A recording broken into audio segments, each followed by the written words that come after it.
সরকারি প্রাথমিক বিদ্যালয় বৃত্তি পরীক্ষা বৈষম্যমূলক এমন অভিযোগ সঠিক নয়। কারণ সরকারি প্রাথমিক বিদ্যালয়সমূহের অবৈতনিক প্রাথমিক শিক্ষা বাংলাদেশি প্রাথমিক বিদ্যালয়ে গমন উপযোগী সকল শিশুর জন্যই উন্মুক্ত। শনিবার ২ আগস্ট দুপুরে প্রাথমিক ও গণশিক্ষা মন্ত্রণালয়ের সিনিয়র ইনফরমেশন অফিসার আবদুল্লাহ শিবলি সাদিক স্বাক্ষরিত এক বিবৃতিতে এসব বলা হয়।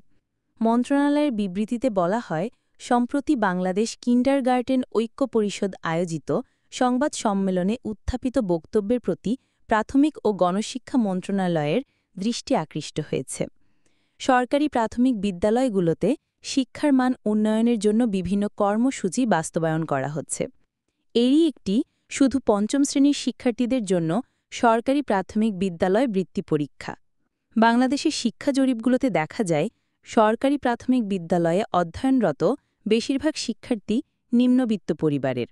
পক্ষান্তরে কিন্ডারগার্টেনে অধ্যয়নরত বেশিরভাগ শিক্ষার্থী তুলনামূলকভাবে সচ্ছল পরিবারের। সরকারি প্রাথমিক বিদ্যালয় বৃত্তি পরীক্ষা এই নিম্নবিত্ত পরিবারগুলোর সন্তানদের শিক্ষার ধারাবাহিকতা অক্ষুণ্ণ রাখতে একটি আর্থিক প্রণোদনা হিসেবে কাজ করবে।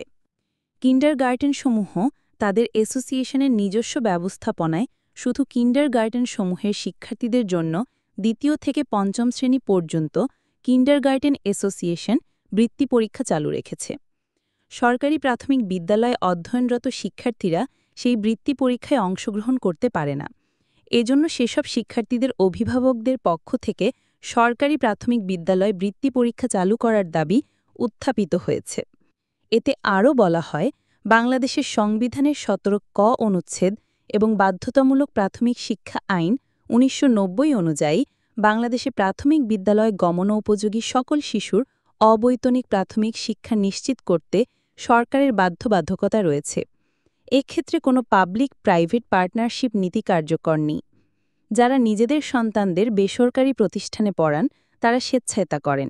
এসব বিবেচনায় সরকারি প্রাথমিক বিদ্যালয় বৃত্তি পরীক্ষা বৈষম্যমূলক এমন অভিযোগ সঠিক নয়। কারণ সরকারি প্রাথমিক বিদ্যালয়সমূহের অবৈতনিক প্রাথমিক শিক্ষা বাংলাদেশে প্রাথমিক বিদ্যালয়ে গমন উপযোগী সকল শিশুর জন্যই উন্মুক্ত।